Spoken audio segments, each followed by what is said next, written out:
Po mga kababayan, today is April 10, 2023. So, holiday. Dineklarang holiday yun ng ating Pangulo. Supposedly, April 9, which is yun man talaga. Araw ng Kalayaan. So, idinamay na rin yung which is Monday. Kaya mahaba-haba ang weekend. So, ang gagawin natin, syempre, walang pasok. Magpa-flyerings ulit tayo. So, dati nagawa natin to, which is ngayon, na Senate Bill 1869. Dapat intense pa natin yung dissemination ng information. So nandito na yung mga provisions na talagang unconstitutional, kaya dapat hindi natin to payagan na makalusot.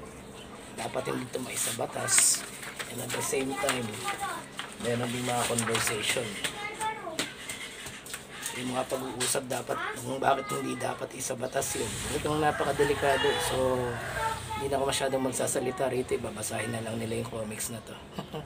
So yan, hopefully magtagumpay tayo ngayong araw na ito. Okay. Nakalimutan ko mga ka-diaries. So tapos na tayo dun sa may kawayan, dito sa Bukid area, maski man dun sa Bayan area. So mag-iibang lugar naman tayo. So sa tingin ko kailangan nating umibang bayan. I think sa targetin natin yung Bagumbong, Caloocan City. Sige, kalimutan kong sabihin kasi.